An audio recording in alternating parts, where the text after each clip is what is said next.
We know in our own lives, there's times when iman is higher and times when it's lower. We know when it's higher because our state with Allah is stronger. We're more aware of the hudud. We're more aware of wrong. If we do something wrong, it has more import.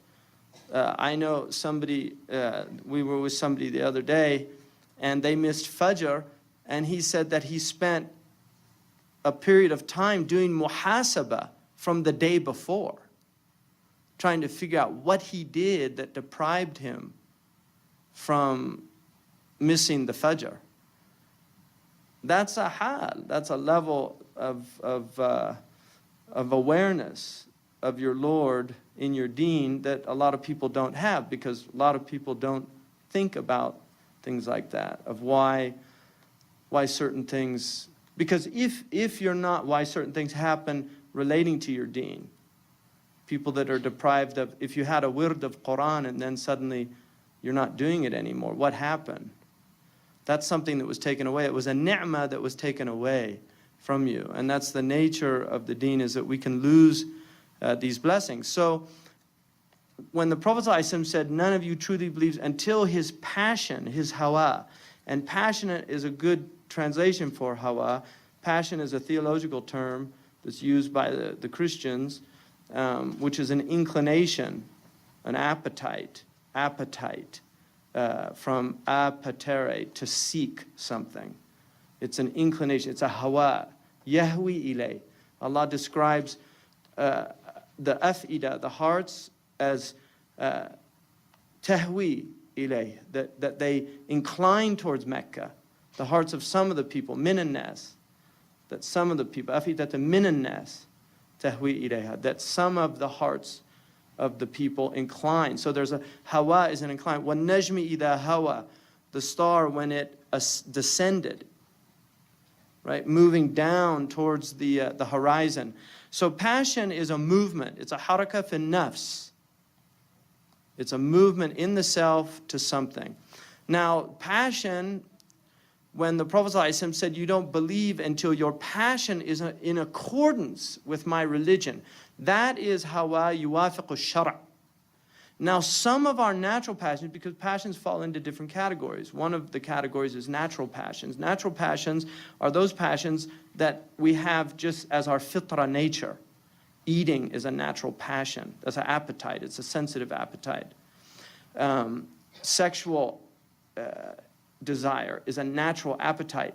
Now, these desires, if they're constrained by the intellect, are in accordance with the Sharia.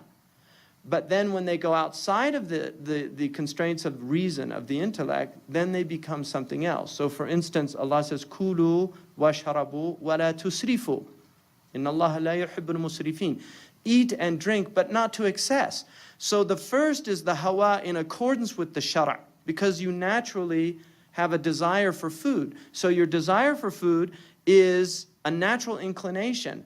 And if it's within the bounds of reasonableness, then it's in accordance with the shara'. But if it goes outside of those bounds, it's no longer in accordance with the shara'. You've entered into israf and tabdhir. And Allah says those are the brethren of shaitan, the shayateen. They're the brothers of the shayateen, the people that are extravagant. So that's an example of a hawa, a natural hawa. And then you have also the passion of the spiritual passions. So there are spiritual passions. For instance, people have desire for God. That's a human desire to know God. It's a natural inclination of the soul to know their Lord, because it's part of our fitrah, and it's one of the reasons and the primary reason that we were created. So, but that in and of itself can become excessive. So when it leaves the boundaries of the Sharia, when your search for God leaves the boundaries of Sharia, and you become excessive in something, for instance, total rejection of other people that aren't in pursuit of what you know to be true, things like that. Also, a type of extremism. إِيَّاكُمْ وَالْغُلُوَّ فِي الدِّينِ. Beware of extremism in the religion. Ghulu is from ghalaya, to boil over. Ghalayan, it's to boil over, where you become so zealous that you transgress the limits, because that's what boiling over is. You're going outside of the pot, right? I mean, everybody's had that experience in the kitchen when the soup or something suddenly goes over. You're wasting it now. The purpose was to cook it, but now something else has happened. It's boiled over, so something's gone wrong, and it creates a mess. And this is what happens when the religious appetite becomes excessive, extreme, where it's not within the constraints of the Sharia. So this is important to note, that what the Prophet ﷺ is telling us is that you have to be within the limits. That when your hawa is in accordance with the hudud that my tradition has laid down, then you truly believe. That's why لا تطروني كما أطرت النصارى عيسى ابن مريم.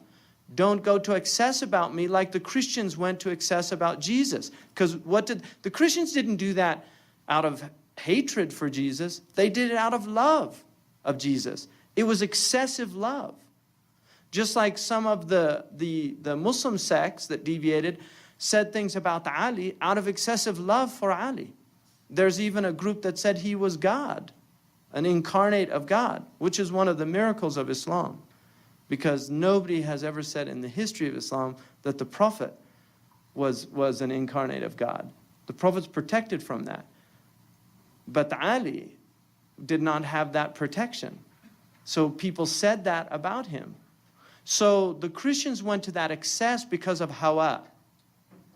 The hawa led to saying things about Jesus that were not true, but they didn't do it out of their lack of religion. They did it because their religion was excessive.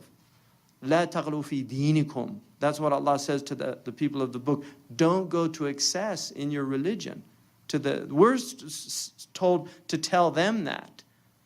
To tell the Ahl al-Kitab, Ya Ahl al-Kitab, don't go to excess in your religion. Now, the assumption a priori is that you're not excessive in your religion because أَتَأْمُرُونَ النَّاسَ بِالْبِرِّ وَتَنْسَوْنَ أَنفُسَكُمْ. Do you call people to a thing that you yourselves aren't practicing?